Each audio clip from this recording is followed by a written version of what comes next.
So I've been given 5 minutes to talk about something I'm extremely passionate about, so God help me, amen.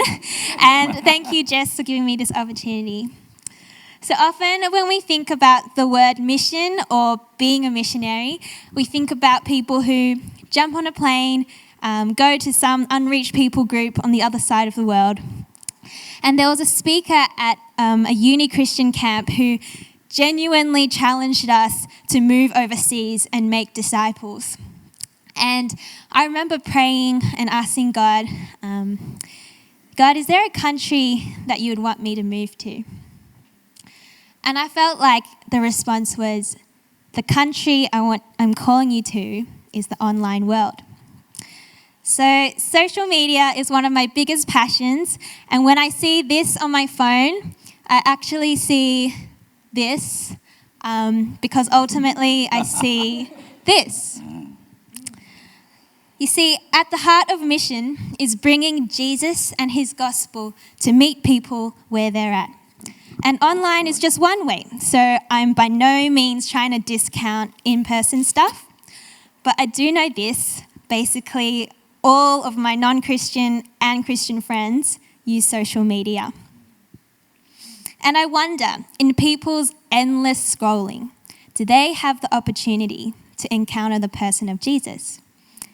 Can your friends and family tell by the way you do or don't use social media that you're a Christian?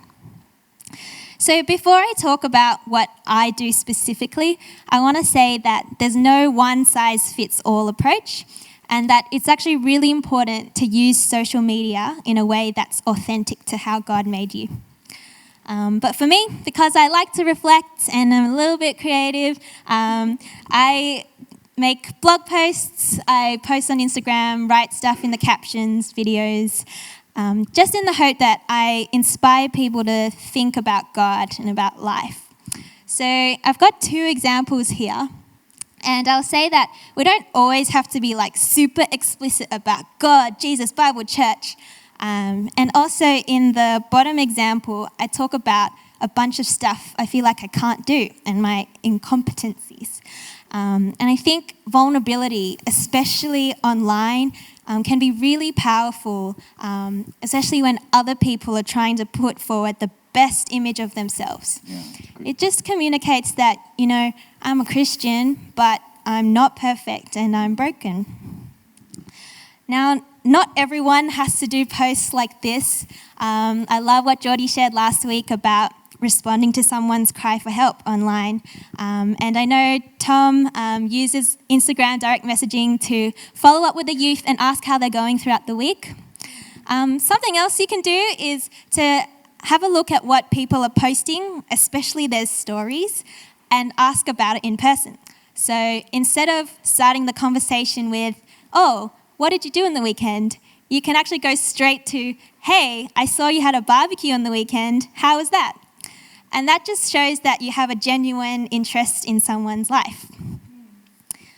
And the last thing I'll say is that I'm actually in the middle of a social media fast at the moment, and God has been showing me how much it's been consuming me and how now I have a lot more headspace and I can hear what he's saying to me more clearly.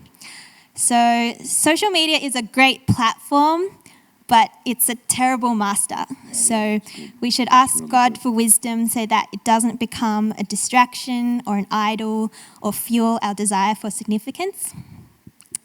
So yes, the internet can be a dark place, but just as the video said, I believe we're called to be a light there just as much as in person.